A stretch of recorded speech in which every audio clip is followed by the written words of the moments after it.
Bonjour à tous et bienvenue. Je suis Nicolas. Je vous propose qu'on attende encore quelques minutes pour que les derniers inscrits puissent nous rejoindre. N'hésitez pas à me confirmer que vous m'entendez bien via le chatter. Merci Olivier. Raphaël, bonjour et bienvenue. Le son a l'air bon. Écoutez, c'est parfait. Allez, on patiente encore quelques minutes et on commence. À tout de suite. Rebonjour à tous. Bonjour aux nouveaux arrivants. Je suis Nicolas, Nicolas Vest, voilà. Je vous propose qu'on commence ce webinaire sur Xamarin. Quelques inscrits sont encore dans la file d'attente. On va faire une petite introduction, ça va les faire venir. Alors, avant de passer le relais à mon collègue Gauvin Juteau, qui aura l'honneur de vous présenter la technologie Xamarin, une rapide présentation de Indeso que je dirige avec mon équipe. Voilà, en quelques mots, donc Indeso est une société spécialisée en développement et plus particulièrement en développement de solutions logicielles de gestion sur mesure. Chez Indeso, on utilise beaucoup la technologie Microsoft.NET, et on s'en sert pour développer donc des applications sur différents supports, applications desktop avec WPF, applications web avec ASP.NET, MVC, Razor, etc. Bien sûr, on s'est intéressé au développement d'applications mobiles, comme beaucoup, il y a maintenant quelques années en arrière. On a fait une veille technologique sur les plateformes qui étaient en vogue à ce moment-là, et on s'est intéressé plus particulièrement à Xamarin. Et encore plus quand on a su que effectivement Microsoft rachetait cette technologie. C'est une technologie qui nous a particulièrement plu de par ses performances. Néanmoins, on ne dit pas, c'est pas du tout l'objet de ce webinaire, que c'est la meilleure technologie du marché. Pas du tout. C'est une technologie parmi d'autres. Elle présente des avantages dans notre activité et on voulait voilà, vous la présenter plus en détail à travers ce webinaire et aussi avoir un échange vivant avec vous pour la challenger avec d'autres technologies. Voilà, l'idée est très simple, c'est de partager tous ensemble de l'expérience et de la connaissance. J'ai terminé mon introduction et je passe le relais donc à mon collègue Gauvin Juteau, qui est lead développeur chez Indeso et qui va donc vous présenter la technologie Xamarin. Et je vous retrouve sur la fin. Si vous avez des questions, écrivez-les dans le chat et on les reprendra une par une à la fin de la session. On a prévu 15 minutes de questions-réponses. Voilà, merci à tous, très bon webinaire. Gauvin, à toi la parole. Bonjour à tous, je suis Gauvin Juteau, donc comme l'a dit Nicolas, aujourd'hui on va parler donc de Xamarin notamment, mais bien sûr auparavant on parlera des différentes approches du développement mobile. Concernant ces différents aspects, on a plusieurs façons de arriver à une application mobile performante. On va voir par la suite quelles sont-elles. Donc le premier problème sur le développement mobile, c'est qu'on a plusieurs plateformes. On a des plateformes iOS, plateforme Android, plateforme Windows. Et donc, on se pose la question de comment on va pouvoir déployer cette application sur autant de plateformes disponibles. Comme vous pouvez le voir à l'écran, on a la répartition des différents périphériques. Donc, on voit que Android et iOS représentent la plus grosse partie du marché. Windows Phone étant encore présent, mais c'est très très faible. Dans le cas où notre application doit être disponible sur toutes ces plateformes, on a plusieurs façons d'arriver à notre but. On va voir maintenant les différentes approches de développement. Donc le premier cas, ça va être du développement dit natif, c'est-à-dire qu'on va utiliser les outils mis à disposition par les fabricants de chaque plateforme. Nous verrons ensuite le développement par une application web. Le développement hybride, qui est un mi-chemin entre les deux, et pour finir, le développement cross-platform natif. On va voir ça plus en détail pour chaque développement. Donc l'application native, donc c'est une application qui va être installée sur le périphérique, qui va utiliser les outils de développement de chaque plateforme. Donc par exemple dans le cas d'un développement iOS, on utilisera Xcode avec du développement en Swift ou en Objective-C. Pour Android, on utilisera Android Studio en développement en Java, et pour Windows, on utilisera Visual Studio avec C#. Le développement de l'application sera disponible que sur une plateforme. C'est-à-dire que quand je vais développer mon application sur Xcode, sur iOS, je ne pourrai pas l'utiliser telle qu'elle est sur mon périphérique Android. Elle est vraiment spécifique à on a eu un petit problème de son. Donc, comme je disais, le développement de la plateforme sera disponible uniquement sur celle-ci et pas sur les autres. Donc, tout ça amène des premiers points positifs, à savoir que toutes les fonctionnalités de la plateforme sont disponibles avec l'application native. On peut utiliser la caméra, la position GPS, le système de fichiers. On a les performances les plus élevées, vu qu'on utilise vraiment ce que le développeur de la plateforme nous a mis à disposition. Donc on respecte également aussi l'ergonomie de la plateforme, c'est-à-dire qu'on respecte le standard, on utilise les bonnes pratiques de développement. Par contre, on a en contrepartie des problèmes de coût. En effet, pour avoir l'application disponible sur les 3 plateformes, il va falloir qu'on développe 3 fois la même application. De plus, on a, comme je vous l'ai dit précédemment, des langages différents, des outils différents. Donc, il faut que les personnes qui vont développer l'application soient formées sur ces différentes technologies. Souvent, au niveau de développement, on n'a pas forcément quelqu'un qui s'est développé en iOS qui peut passer directement sur du Java, le langage étant totalement différent. Donc, suite à ça, on se dit, ok, on veut bien avoir une application disponible sur les 3 plateformes, mais on veut quand même réduire les coûts. Donc, on peut se dire que pourquoi pas utiliser une application web qui, de par sa nature, est disponible depuis tous les périphériques. Donc, l'idée de faire un site web, en fait, on va développer une version mobile d'un site qui va s'adapter en fonction de la taille de notre écran, donc que ce soit téléphone ou tablette. Par contre, il sera disponible depuis le navigateur web, c'est-à-dire que ce ne sera pas une application installée directement sur le périphérique. Il va falloir d'abord aller sur Internet, puis naviguer vers un site qui lui-même est adapté en fonction du périphérique. Du fait de ces fonctionnalités, on a donc en point positif un coût, c'est-à-dire qu'on va développer une seule application web. L'application web sera disponible après sur tous les navigateurs des différentes plateformes. On a un langage unique, ça reste une application web, donc juste les technologies du web nous permettent de faire notre application web. La mise à jour est aussi rapide. On met à jour notre site et tous les périphériques accédant à notre site obtiennent la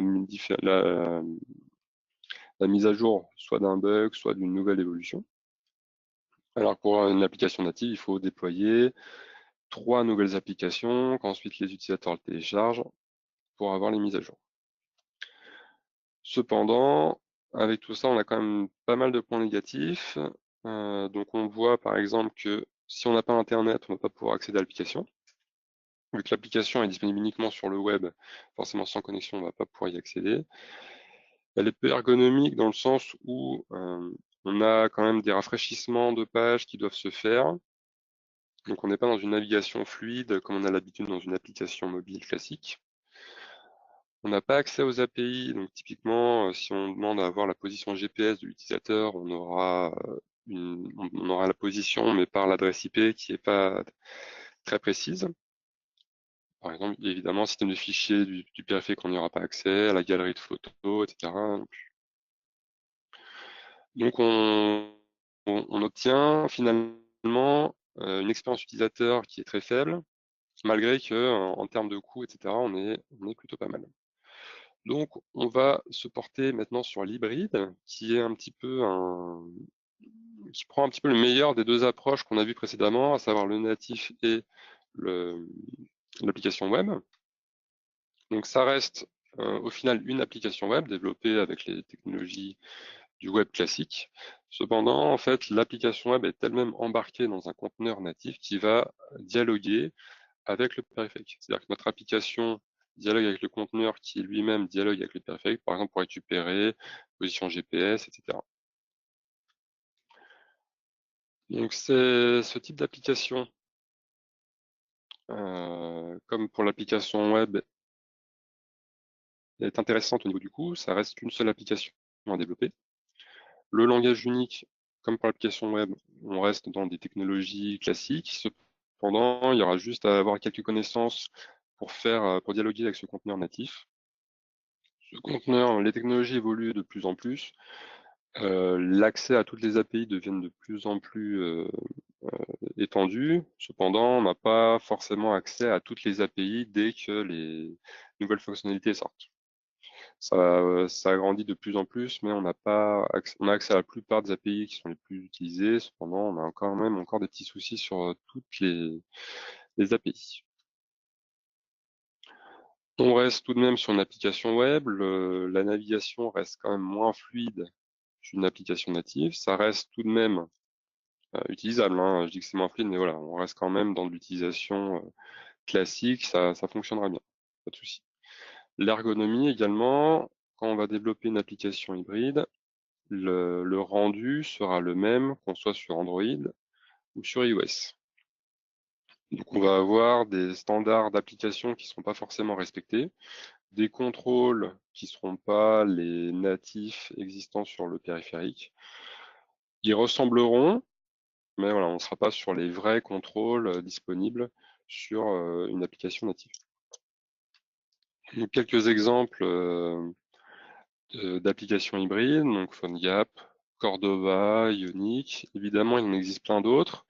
J'en ai cité quelques-uns, mais évidemment, le marché du développement d'applications s'étend et va plus vers tout ce qui est solutions hybrides et cross-platform. Et pour finir, donc la dernière approche qui va être le développement cross-platform natif. Donc cette application, on va utiliser cette approche de développement, donc on va développer dans un certain langage qui n'est pas forcément le même langage que celui du fabricant, mais au final, le framework utilisé va transformer notre application et générer une application native. Elle cible les principales plateformes, donc on reste tout de même sur Android, iOS et Windows Mobile. On n'aura pas forcément accès aux autres plateformes, ce que permet l'application hybride. Mais au vu de ce qu'on a vu sur la première diapo, Android et iOS représentent tout de même la plupart du marché. Réutilisation de code, c'est-à-dire qu'entre le développement d'applications Android et iOS en cross-platform, on va réutiliser du code. C'est ça qui va nous faire gagner du temps. On va tout de même devoir développer des vues spécifiquement pour chaque plateforme, mais les couches basses, donc c'est-à-dire l'accès aux données, les logiques métiers, etc., seront uniques. On n'aura pas besoin de les réécrire pour chaque plateforme. Qu'est-ce qu'on a en point positif sur le cross-platform? Donc déjà, vu que ça génère derrière du natif, on a l'ergonomie qui, elle, est bonne. On reprend les mêmes contrôles. On a développé spécifiquement pour la plateforme pour gérer des standards d'application, navigation, etc. reste fluide. Langage unique, on reste tout de même sur un développement d'une seule application, on reste sur le même langage. On ne sera pas forcément sur des technologies web. Ça dépendra après du framework. On peut avoir du JavaScript plutôt, et puis pour Xamarin, ça peut être plutôt du C#. On n'aura pas que des technologies web. Je répète, la réutilisation de code, ça nous évite de développer la même application plusieurs fois. Vu que ce framework-là nous génère une application native, on a une expérience d'utilisation qui est proche du natif. On n'est pas sur du natif pur, on a quand même quelques spécificités cross-platform qui ralentissent un petit peu l'expérience, mais on reste très très proche du natif pour des applications simples, hein, pas de souci. En point négatif, par contre, on a la courbe d'apprentissage. Donc, c'est-à-dire que pour un développeur, pour utiliser un framework cross-platform natif, il faut tout de même qu'il ait des connaissances sur les plateformes sur lesquelles il va développer. C'est-à-dire savoir que sur iOS, Les boutons peuvent être plutôt en haut, comment on navigue dans une application, techniquement, comment les vues sont générées, etc. Il faut quand même savoir comment ça fonctionne. La taille de l'application, donc le fichier d'application qui est envoyé après sur la périphérique, est plus gros que l'équivalent natif. Alors pourquoi? Tout simplement parce que on a des librairies qui doivent être embarquées en plus de l'application pour faire fonctionner le tout. Donc la taille de l'application sera plus grande. On va voir juste ici plusieurs exemples de développement cross-platform natif. Donc vous avez React Native par exemple, Titanium, Xamarin. On a quand même moins de solutions cross-platform natives que d'hybrides. Ça doit être plus compliqué à développer, mais voilà, en tout cas, il en existe également d'autres. Donc après avoir vu tout ça, il y a un dilemme qui se pose. Donc, comme vous pouvez le voir à l'écran, donc on a une petite bande dessinée qui explique un petit peu le problème. Donc sur la gauche, vous avez un développement en natif. Donc pour avoir une belle application performante, vous avez un labyrinthe pour y accéder, ce qui indique que le développement de ces applications sera plutôt lent. En contrepartie, de l'autre côté, vous avez l'utilisation de frameworks cross-platform qui va droit au but. On n'a qu'une seule application à développer. Par contre, on a une application au bout, donc c'est un petit peu caricatural évidemment là. Voilà, écoutez, désolé pour cette petite coupure de son, les choses semblent être rentrées dans l'ordre. Gauvin, tu peux reprendre ta présentation.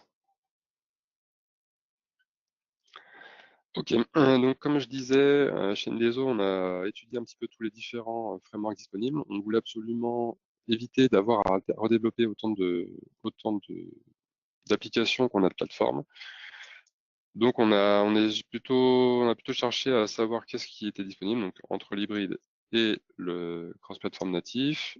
Au vu de notre activité qui était plutôt .NET, on a un petit peu plus poussé sur Xamarin et puis on a finalement pris ce choix-là. Et on va voir maintenant un petit peu qu'est-ce que Xamarin. Donc déjà Xamarin, donc comme je vous l'indiquais, c'est un framework cross-platform natif. Il est basé sur le framework Mono, donc c'est le portage du framework .NET sur Windows, mais sur Linux et sur Mac, donc c'est un framework open source. Et suite à ça, les personnes qui ont développé Mono ont continué, puis sont mis à développer Xamarin. On reste sur du développement C#, comme on a pour du .NET. Pour Xamarin, il ne sera pas possible, comme sur la plateforme .NET, de faire du VB.NET. Voilà, ça reste limité au C#. En février 2016, Microsoft a racheté Xamarin. De ce fait, Xamarin, qui était auparavant payant, est devenu gratuit et intégré maintenant à Visual Studio. Voilà, donc même vous pouvez donc utiliser Xamarin avec la version Community de Visual Studio qui elle est gratuite.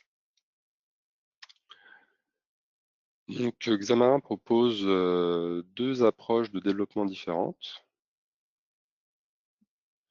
Vous avez donc une première approche qui est la version traditionnelle et une autre version, la Xamarin, qui s'appelle Xamarin.forms. Donc la première version, euh, donc vous voyez, vous avez tout ce qui est backend, donc c'est toute la logique métier qui, elle, est commune à toutes les plateformes. Cependant, il faut qu'on développe donc les vues sur chaque plateforme.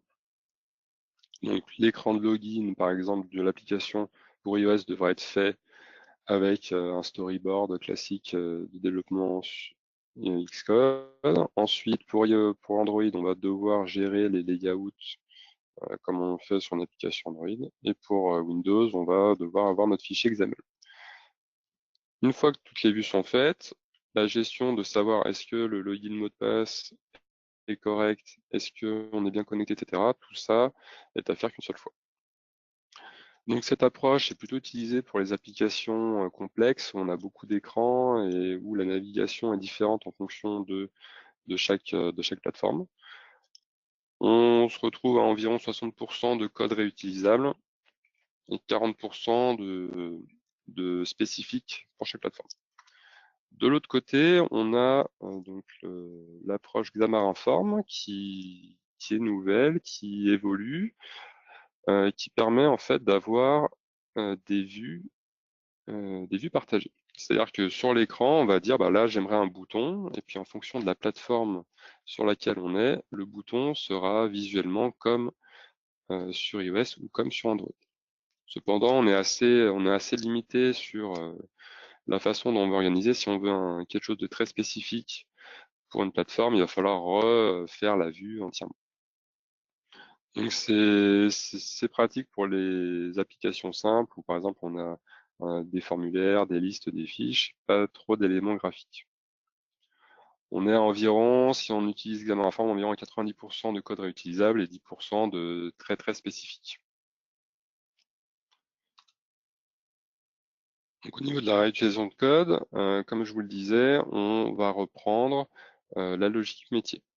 C'est-à-dire que tout ce qui n'est pas visible sera commun à toutes les applications.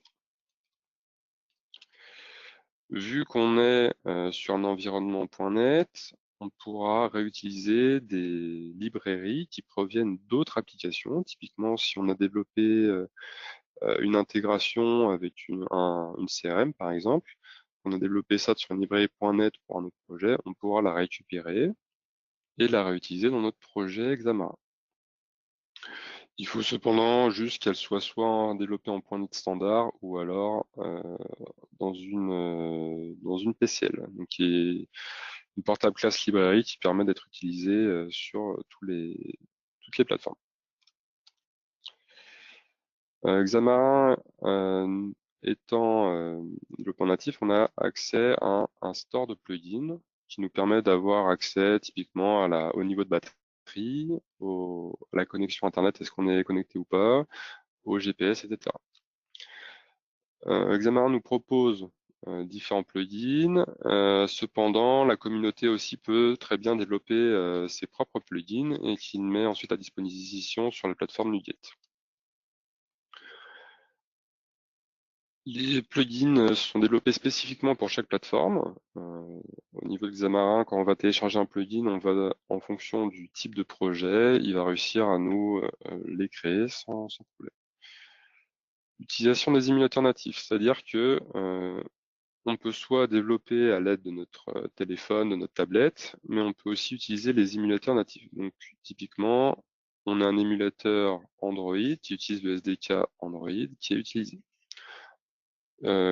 Côté iOS également, on utilise les simulateurs de Xcode. Xamarin couvre 100% des API disponibles. Évidemment, quand une nouvelle API sort, il faut un petit peu de temps pour que Xamarin fasse le développement d'une mise à jour pour qu'on puisse y avoir accès. Mais après ce petit délai, on a la possibilité d'avoir accès à ces API.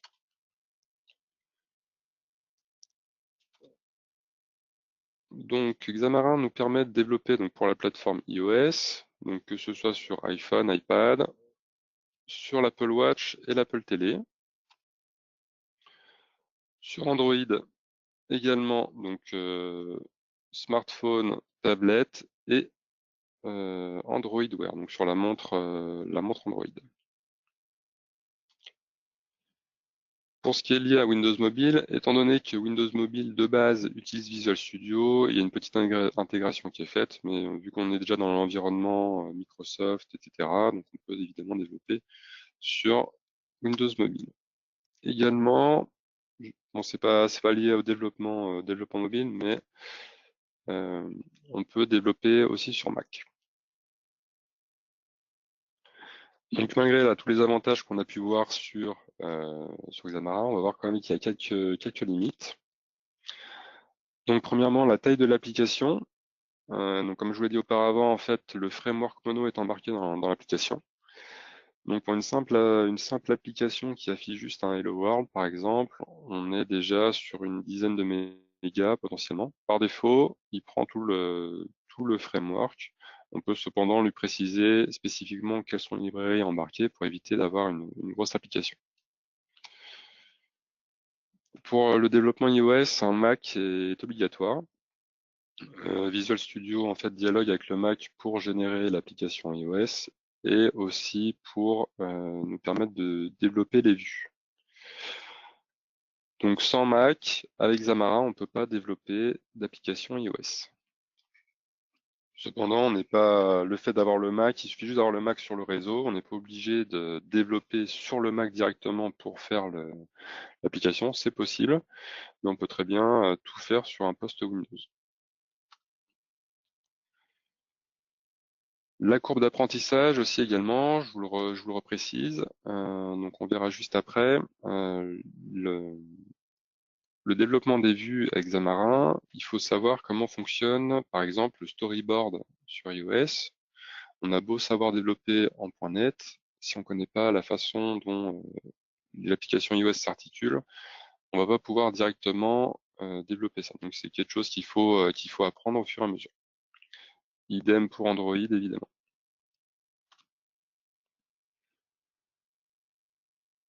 Donc je vais vous montrer une petite démo d'une application qu'on a développée sur Xamarin, donc qui est sur iOS et Android.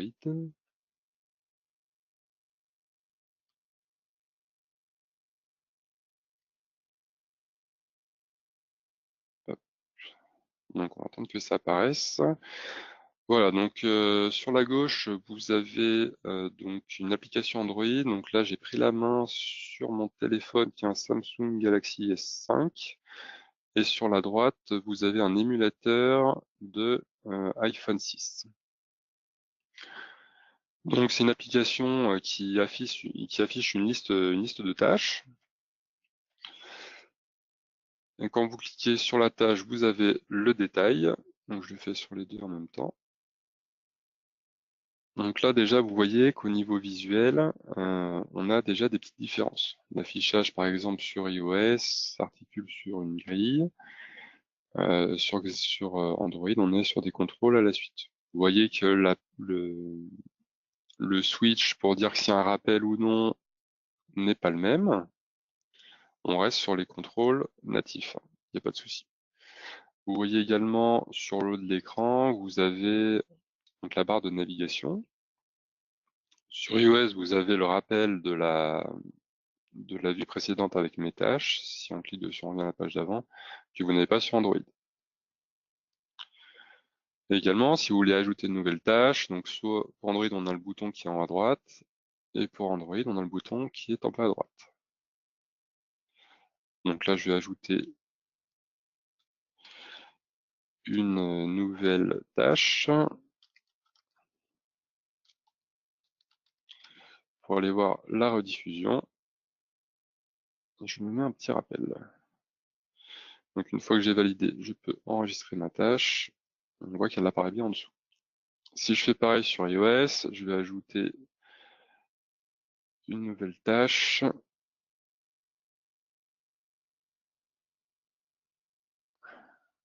Donc je refais la même. Évidemment, les données là sont pas communes, hein. Là, je suis sur sur des données en mémoire, donc juste pour la démo. Hop. Quand je vais voir sélectionner la catégorie, là, j'aurai une autre façon de faire. Je vais cliquer dessus, ça va me rediriger vers la liste des catégories disponibles. Et une fois cliqué, je reviens sur l'écran. Donc vous voyez là, l'expérience utilisateur est différente entre ce qu'on a vu sur Android et sur iOS. C'est vraiment spécifique à la chaque. Et je vais mettre un petit rappel. Voilà, donc là c'était pour l'application. Je vais vous montrer maintenant sur Visual Studio à quoi ressemble le projet. Je me permets de prendre la parole pour compléter ce que dit mon collègue Gauvin et effectivement insister sur cet aspect ergonomie et navigation.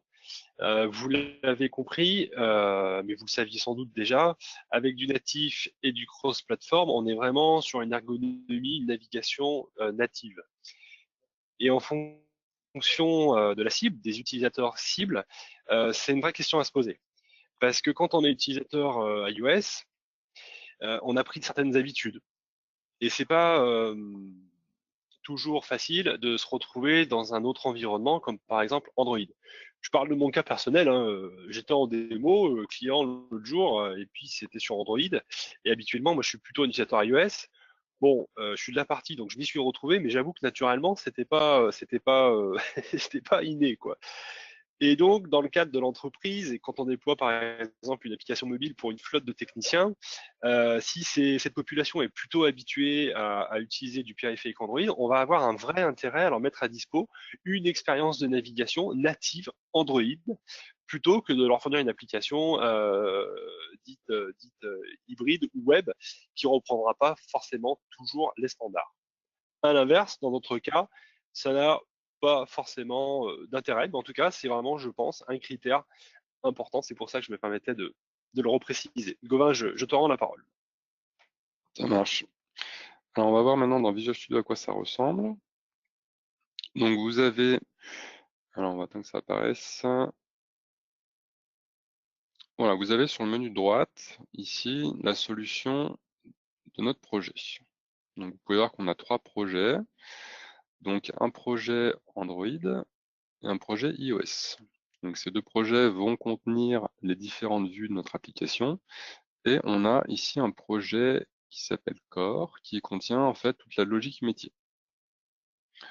Donc, par exemple, on a ici dans cette classe, donc qui correspond à la fiche détail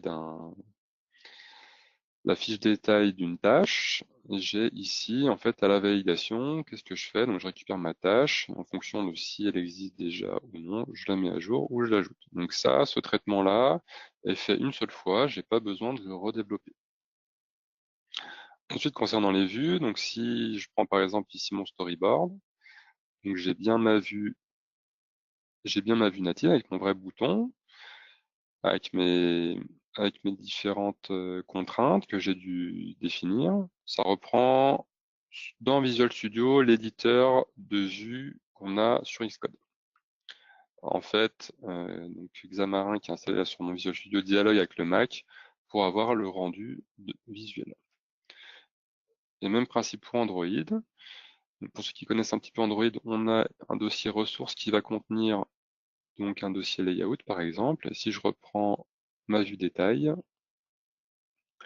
c'est un fichier XML hein, comme on a sur un développement Android classique. On va attendre que ça charge.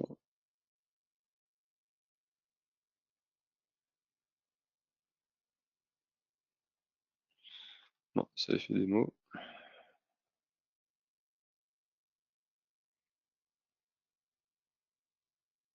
On n'avait pas eu l'effet démo jusqu'à maintenant, il fallait bien le voir. Voilà, c'est bon, c'est affiché. Donc en fait, vous avez ici votre fichier source classique que vous avez sur Android.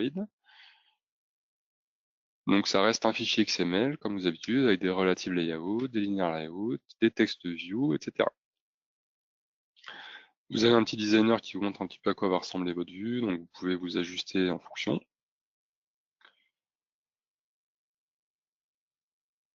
Donc voilà, tout ce qui est, c'est pour ça quand je parlais de courbe d'apprentissage, c'est-à-dire que savoir que tout se passe dans le layout, comment fonctionnent les différents layouts disponibles, quels sont les différents contrôles, etc. Tout ça, c'est quand même à savoir nativement. Si on n'a jamais fait de développement Android, on ne le sait pas.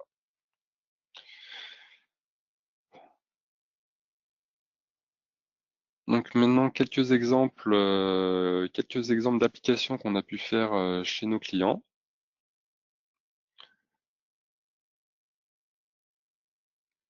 Donc on a tout d'abord une application développée pour la société Citec qui installe et qui maintient des portes automatiques. Donc les techniciens ont une gestion d'intervention donc avec un téléphone qui vont devoir aller sur place pour aller scanner donc les différentes portes, signer leur intervention par le client, une gestion de la position pour savoir où sont les techniciens pour qu'ils puissent potentiellement se transférer les interventions. Donc ça utilise aussi les systèmes de notification pour savoir si une nouvelle intervention est nécessaire. Donc là, pour cette application, on a une dizaine de techniciens qui l'utilisent. On a ensuite donc SGC, qui est une entreprise de bâtiment, on a développé pour eux une application sur tablette pour la gestion de chantier, pour les chefs de chantier, qui doivent saisir leurs heures, qui doivent saisir les matériaux utilisés. Donc là, on est sur une trentaine d'utilisateurs. Pareil, ça utilise le scan, la signature. On a ensuite Arjo, donc une entreprise qui fait de la location de matériel médical. Donc on a développé ça sur téléphone. Donc c'est utilisé pour les techniciens pour qu'ils puissent gérer les interventions dans les hôpitaux. On est sur 80 techniciens répartis entre la France et la Belgique. Cette application utilise un mode déconnecté, c'est-à-dire que même sans connexion Internet, le technicien peut continuer de travailler et ensuite les informations qu'il a saisies sont synchronisées vers le back-office. Je me permets de compléter le cas client Arjo parce qu'il est assez intéressant au-delà de ce qu'a dit Gauvin. Euh, Certains d'entre vous connaissent aussi des périphériques qu'on appelle des terminaux mobiles ou des PDA, par exemple de la marque Datalogic ou Motorola ou Symbol. Vous avez tous sans doute reçu un jour dans votre vie un colis de UPS et vous avez signé sur un terminal mobile à ce moment-là. Et la petite histoire, c'est que chez Arjo, historiquement, ils étaient équipés de ces périphériques qui sont certes des périphériques robustes puisqu'ils sont durcis, mais en même temps très onéreux. Et aussi sur ces périphériques, jusqu'à très récemment, on avait du système d'exploitation Windows CE ou au mieux du Windows Mobile 6.5. Et pour réaliser des applications sur ce périphérique, on a des solutions, entre autres avec le framework Microsoft, le Compact Framework.net, mais très clairement, on réalise des choses qui sont un peu old school, hein, ça n'a pas vraiment de gueule. Et donc, ce client-là, un peu agacé de ça et surtout du coût de ces PDA, a lancé vraiment un projet de migration d'une application historique sur PDA sur iOS et sur des iPhones. La contrepartie, c'est que ils font de la lecture de code barre. Et là, il y a un point faible sur les périphériques iPhone, c'est qu'on fait de la lecture code barre avec l'appareil photo, classiquement, alors qu'avec un PDA, on va utiliser un laser qui a des performances sans commune mesure. Et face à ce problème, en particulier dans des environnements un peu sombres où les étiquettes sont un peu abîmées, Arjo a fait une veille technique et a trouvé une solution qui consiste à ajouter un périphérique, un lecteur donc, de code barre laser qui est connecté, sauf erreur, un Gauvin en Bluetooth Tout à fait. avec l'iPhone. Voilà, pour retrouver une solution globale efficace, quoi. Donc ça, voilà, c'est effectivement aussi une tendance qu'on voit, c'est que pas mal de clients équipés de PDA, de terminaux durcis très onéreux, un peu vieillots, passent sur des smartphones plus modernes. Je crains aussi que moi que la tendance finalement se réinverse dans le sens où maintenant certains fabricants, et je pense à Datalogic, nous mettent enfin à disposition des OS Android sur leur PDA. Et donc on peut développer des applications modernes, pourquoi pas avec Xamarin, pour Android sur des terminaux durcis. Donc voilà, on verra bien ce que l'avenir nous réserve, mais je trouvais que c'était intéressant de partager cette petite histoire avec vous. Gauvin, je te rends la parole. C'était la dernière diapo, donc on va pouvoir maintenant passer aux questions, s'il y en a. Merci pour cette présentation, Gauvin, que j'ai trouvée personnellement complète et intéressante. Effectivement, c'est le moment des questions. Donc, je vous invite à les poser dans le chat et je ferai le relais. Et voilà, pour lancer un peu le débat, si dans l'Assemblée, certains d'entre vous utilisent Xamarin, déjà, on est à votre écoute pour avoir aussi votre retour d'expérience, point fort, point faible. Et aussi, bien sûr, si dans l'Assemblée d'autres utilisent d'autres technologies, que ce soit du cross-platform ou autre, n'hésitez pas hein, aussi à nous donner votre point de vue. On est vraiment là pour échanger et partager de l'information. Pour lancer un peu les choses, moi, je vais poser une question à Gauvin. Donc, j'ai vu dans ton projet, Gauvin, que tu avais trois solutions. Si j'ai tout bien compris, le premier projet est une solution partagée qui va implémenter les règles métiers. Et les deux autres sont des solutions spécifiques à chaque support cible. Est-ce que je dis une bêtise en disant que finalement, en fait, avec du cross-platform, quand je veux développer sur la plateforme iOS et Android, en pur natif, ça va me coûter 200, hein, 100 pour chaque support. En hybride, ça va me coûter 1, 100. Je vais faire une seule application pour les deux. Et puis finalement, en cross-platform, bah, c'est le juste milieu, ça va être le 1,5. Est-ce que c'est ton avis aussi? En fait, ça dépend du nombre d'applications. Parce qu'évidemment, si on part sur 3 avec Windows, on sera sur un peu moins. Mais si on part voilà, sur 2 applications, donc Android et iOS, on sera plutôt de l'ordre de 1,5. Dans le cas où on part sur du Xamarin traditionnel, et peut-être un peu moins sur du Xamarin Form, en espérant qu'il n'y ait pas de vraiment de vue très très spécifique dans le cas où il faudrait retravailler un petit peu. Mais oui, globalement, on est là-dessus, oui. D'accord. Bah, merci pour ce commentaire. Est-ce que des questions sont arrivées dans le chat? Pour le moment, je ne crois pas. N'hésitez pas, hein, vraiment. On est là pour ça. Et donc, bah, j'en profite pour t'en poser une deuxième, Gauvin.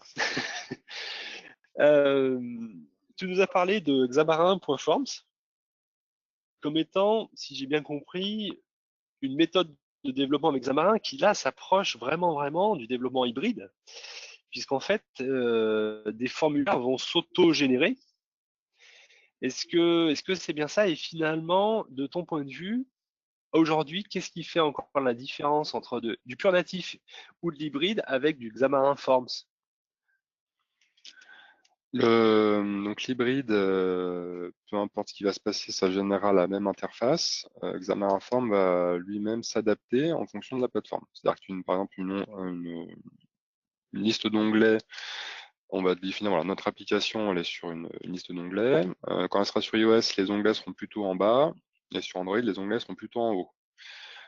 Sur Windows Phone, ils seront en haut, mais ils seront beaucoup plus larges, dans lesquels on va devoir les scroller. Donc même si voilà, l'application est faite, on arrivera sur une seule vue qui sera définie, et ensuite elle sera transformée sur chaque périphérique en fonction de ses spécificités. Par contre, là, c'est Xamarin qui définit les spécificités. On pourrait très bien dire, bah voilà, moi, sur Android, je veux que les onglets soient en bas, et ben là, il va falloir faire un petit peu de paramétrage pour les caler en bas. D'accord. Je rebondis, et c'est effectivement sur le même thème. Donc, Raphaël pose la question suivante. Xamarin.form, c'est compatible avec quelle version iOS et Android? Alors, quelle version? Bah, il y a Non, bah, plusieurs. Je- on a, en fait, c'est toutes les versions finalement. Après, il y aura juste que vous n'aurez pas forcément accès à toutes les API en fonction de la version d'Android ou d'iOS que vous choisissez, mais on n'a pas de restriction dessus. Sauf erreur de ma part, Govan, quand tu crées le projet Xamarin dans VS, tu précises la cible, c'est-à-dire la version de l'OS que tu cibles, ou la version minimum, comment ça se passe? Voilà, on est plutôt sur la version minimum, c'est-à-dire que tout ce qui sera au-dessus, bah voilà, sera disponible. Donc, quand on crée notre projet, par défaut, ça prend la dernière version, mais on peut très bien nous spécifier quelle version d'Android ou iOS elle sera déployée. Évidemment, si on cible une version qui est trop récente, on pourra pas la déployer sur des vieux terminaux. Donc après, ça dépendra aussi du besoin de l'application. D'accord, bah, merci pour cette info. Et Raphaël, j'espère que ça vous satisfait. N'hésitez pas à compléter votre question si ce n'est pas le cas. Et j'enchaîne avec votre deuxième question qui est quel pourcentage de fragmentation des OS mobiles est couverte par Xamarin Forms? On a Donc, donc sur les trois plateformes qu'on a dit, donc Android, iOS et Windows Form. Mais voilà, on fait pas, ça n'est pas possible sur les autres OS mobiles. On est principalement sur les trois OS principaux du marché. d'accord. Donc, si on pense par exemple à des OS très spécifiques de fabricants comme Sony, qui ont, je crois, des OS à eux ou des choses encore un peu plus exotiques, là, on n'a pas de solution avec Xamarin Forms, hein. Et même avec Xamarin tout court. Examen tout court, tout à fait. Voilà. Par contre, il y a des solutions hybrides qui, elles, je pense à PhoneGap qui est déployable sur d'autres OS, type Firefox, FireOS. Enfin, voilà, on est sur BlackBerry, voilà, sur tous ces terminaux-là, c'est possible avec PhoneGap, par exemple. Ouais, effectivement. Donc là, on peut le dire très clairement. Si vous avez du support BlackBerry, Xamarin, non, c'est C'est pas la bonne c'est techno. pas fait pour le moment. Après, je sais pas s'ils voudront développer ce marché-là, mais pour le moment, c'est pas possible. Ok, j'enchaîne avec une question de Jérémy. En termes de performance, Gauvin, où se place Xamarin par rapport aux autres solutions cross-platform? Après, il faudra étudier les benchmarks, mais globalement, le cross-platform, si on doit faire un classement, on est d'abord sur le natif pur. On ne pourra pas faire mieux que développer avec les outils disponibles par le fabricant. Ensuite, on a tout le cross-platform natif. Alors la question est plutôt tournée dans le monde du cross-platform. Parmi les différentes technologies du cross-platform, est-ce que Xamarin est en haut, au milieu ou en bas de la liste? Si tu benchmarks que les technologies cross-platform en termes de performance, où se situe Xamarin? Bonne question, ça serait étudié. Là, je pourrais pas vous répondre. On n'est pas allé jusqu'à aller tester tous les autres frameworks disponibles.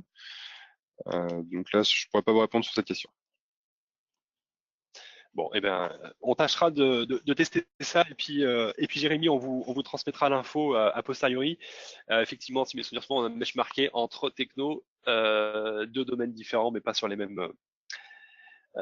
dans le même domaine. J'enchaîne avec une question d'Amadou. L'ergonomie d'une application mobile développée avec la techno Xamarin peut-elle égaler celle d'une application développée avec Android? Autrement dit, en natif. Tout à fait, hein, on a les mêmes façons de développer l'interface, comme je vous l'ai montré juste avant, que ce soit en Android ou en natif. Donc les mêmes contrôles sont disponibles, donc vous aurez la même vue, que ce soit sur du natif ou par Xamarin. Donc pour Il ça, il n'y n'y a a pas de pas souci. une seule limitation. Il n'y a pas une seule limitation, peut-être un contrôle très très spécifique qu'on ne peut pas consommer avec Xamarin ou pas? Est-ce que c'est 100% 100%? Ah, je crois qu'on a perdu Gauvin. C'est 100%. Ouais, Gauvin, on va te demander de reformuler ta réponse. Le son a coupé pendant que tu parles, s'il te plaît. Ouais, il n'y a pas de souci. Alors, donc, on est sur le même visuel, hein, on n'aura pas de souci avec ça. Par rapport au contrôle, évidemment, si on a un nouveau contrôle qui sort aujourd'hui même, évidemment, Xamarin n'aura pas encore fait le nécessaire pour faire la transformation, donc il faudra attendre une mise à jour. Globalement, ils sont de l'ordre d'une semaine ou deux pour faire les mises à jour pour qu'ils soient disponibles dans Xamarin. Et une fois que ça c'est fait, ben, on est sur l'identique. Alors pour bien préciser ta réponse, tu as parlé de une semaine ou deux, c'est-à-dire si aujourd'hui, donc le 28 juin 2018, sur la dernière version d'Android, il y a un nouveau contrôle disponible. Si j'utilise donc du développement natif, je l'ai à dispo. Et sous Xamarin, ça sera que sous quelques semaines il sera dispo? Et il leur faut le temps de mettre en place l'équivalent avec Xamarin. Une fois que c'est fait, on y aura accès. D'accord, donc c'est plutôt très réactif, quoi. Il leur faut pas un an avant de pouvoir de nous permettre de consommer ce nouveau contrôle. Voilà, c'est plutôt réactif. Après, évidemment, tout dépend de la taille de la mise à jour Android, hein, évidemment. Et c'est le même cas avec iOS, hein. Ils sont plutôt réactifs là-dessus. Donc pour ça, il n'y a pas de problème. D'accord, très bien, merci pour ta réponse. Est-ce qu'il y a d'autres questions? Écoutez, je ne crois pas, n'hésitez pas, on a encore un petit peu de temps. Aussi, si vous avez des expériences sur d'autres plateformes, allez-y. Entre-temps, Raphaël pose la question suivante. Un Mac mini est suffisant pour Xamarin? Alors, je vais me permettre de répondre puisque j'ai la réponse. Je vous le confirme puisque c'est exactement ce que l'on a chez Indeso. Par contre, ce que je peux vous dire, et là, je vais peut-être poser la question à Gauvin. Gauvin, si nous sommes 5 développeurs à faire du développement iOS en même temps, est-ce que en même temps, on peut tous utiliser le même Mac ou il nous faut finalement 5 Macs? On pourrait utiliser le même Mac, on aura juste peut-être un petit peu de difficulté si on est tous sur le même émulateur, c'est-à-dire qu'on est tous sur l'émulateur iPhone 6 par exemple. Il est plutôt préférable d'utiliser peut-être des émulateurs différents ou alors d'avoir son propre téléphone connecté au PC. Sinon, en fait, on va se mélanger un petit peu. Quand on va lancer l'application, ça va écraser celle de notre collègue qui est déjà en train de mettre dessus, donc ça risque d'être un petit peu compliqué. Après, même principe, quand on utilise l'émulateur, il peut être sur le Mac ou sur Windows. Mais s'il est sur le Mac, évidemment, si on est 5 sur le même Mac, ça va poser problème. Mais non, on peut très bien être à plusieurs dessus. C'est ce qu'on fait chez nous. Des fois, on est deux, trois à être sur le développement iOS, donc pas de souci pour ça. D'accord, très bien. Alors après, c'est vrai que ça génère l'achat d'un Mac, hein. Pour faire ça, bon, on est dans l'univers d'Apple, c'est juste normal, j'ai envie de dire. Mais effectivement, on peut quand même le partager entre nous, donc l'investissement est assez rapidement amorti, si je peux me permettre. Alors nous, on s'en sert comme support du pot de flore aussi. C'est un autre usage. Est-ce que vous avez encore quelques questions? N'hésitez pas, il nous reste encore un petit peu de temps. J'en pose une. Est-ce que Xamarin, concernant le déploiement d'applications dans les stores ou dans un domaine d'entreprise, apporte quelque chose en plus par rapport aux autres technos? Non, non, parce qu'en fait, au final, on utilise les mêmes outils que le framework qu'on nous met à disposition.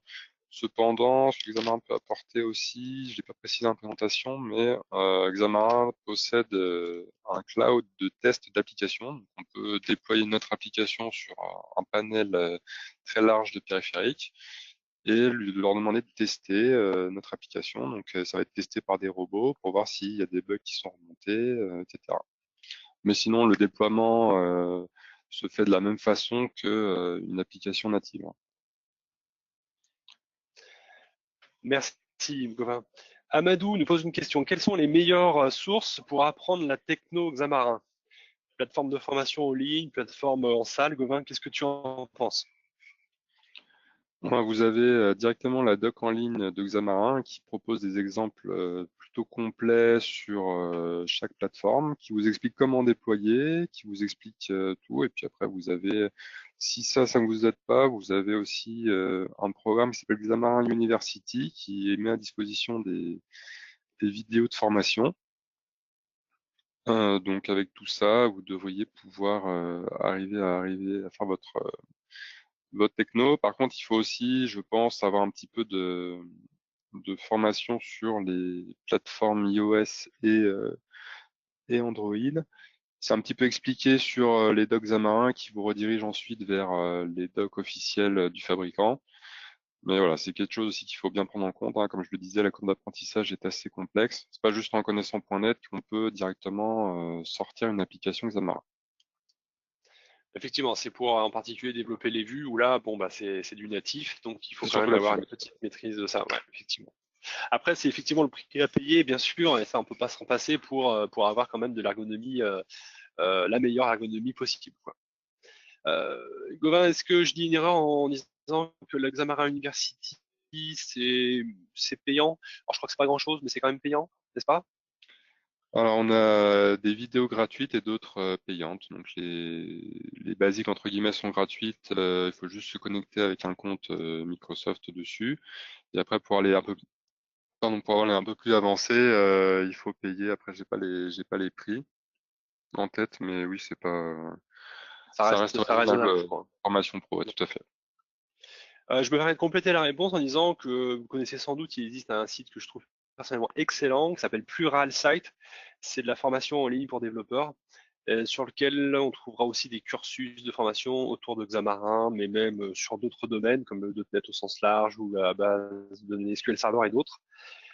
C'est de la formation en ligne réalisée par des experts comme Gauvin, qui nécessite un abonnement vraiment très très modique par rapport au coût, voilà, d'une formation en salle. Et puis bien sûr, une troisième option, et là on est tout à votre écoute, vous avez découvert notre équipe et en particulier Gauvin, je pense que vous avez apprécié, j'espère en tout cas son expertise. Indeso est aussi l'organisme formateur. Nous, notre vocation, c'est plutôt de vous accompagner sur des projets clients finaux pour vous aider à mettre le pied à l'étrier et garantir le succès du projet. Mais évidemment, si vous avez le souhait, voilà, d'avoir un peu d'expertise avec vous, bien sûr, on est aussi là pour ça. Voilà, on s'approche de l'horaire de fin. On essaye d'être très organisé chez Indeso, donc on va respecter cet horaire de fin. Je vous invite donc à éventuellement poser une dernière question ou deux. Sinon, en attendant que vos questions arrivent, je vous rappelle que ce webinaire a été enregistré, que notre équipe marketing va se charger de le mettre en ligne et donc vous adresser par mail le lien pour le rediffuser. Alors ce sera un lien public, hein, vous aurez en toute capacité de le transmettre à vos collègues qui n'ont pas pu participer ou autres, hein. Voilà, premièrement. Et puis aussi, on est très curieux de savoir ce que vous avez pensé de ce webinaire. Donc, mes collègues du commerce vont se permettre de vous passer un petit coup de fil ou d'essayer de vous contacter sur LinkedIn ou par mail pour recueillir vos retours et vos éventuels besoins. Eliam nous dit: je suis étudiant en programmation mobile. Eh ben, c'est une bonne décision déjà. C'est un métier plein d'avenir. J'aimerais pouvoir plus tard développer des applications mobiles iOS ou Android. Que me conseillez-vous comme technologie? Cordova, Xamarin ou autre? Et pourquoi? Alors Eliam, voilà, j'ai envie de vous dire qu'on va vous proposer Xamarin du fait du sujet de ce webinaire. Et pour répondre à la question du pourquoi, alors, je ne sais pas si vous êtes arrivé au tout début du webinaire, mais on a donné pas mal de réponses à cette question-là dans ce webinaire. Donc là, je suis un peu embêté, mais je ne vais pas pouvoir vous refaire le webinaire. Il y a du pour, il y a du contre. Il n'y a pas une technologie qui est meilleure qu'une autre. Tout dépend du contexte. Ce que je vous invite à faire, Eliam, c'est à revoir le webinaire en totalité avec le lien que vous transmettra mon collègue Bastien. Voilà, écoutez, il est midi. Je vous remercie tous pour votre participation. Je remercie chaleureusement Gauvin pour encore une fois un travail complet et son expertise. Je remercie indirectement mon équipe marketing et commerciale qui a aussi participé à ça en back-office. Merci pour leur super PowerPoint que j'ai trouvé personnellement excellent. J'espère que vous avez tous apprécié ce webinaire. On aura l'occasion d'en réaliser d'autres sur des sujets pas forcément du même genre, mais voilà, toujours autour du logiciel et du développement. Je vous souhaite une bonne journée. Et Gauvin, je te laisse le mot de la fin. Si jamais vous avez d'autres questions que vous n'avez pas posées là, vous pourrez, si vous voulez, directement sur LinkedIn, hein. Il n'y a pas de souci, j'y répondrai. En tout cas, merci de votre attention. Et puis, oui, Nicolas, tu voulais dire quelque chose? Oh, rien de particulier, juste qu'on a bien noté la question de Jérémy. Tu vas nous trouver un super benchmark sur les performances des technos cross-platform et on répondra à Jérémy. Merci à tous, à très bientôt. Au revoir. Merci, au revoir.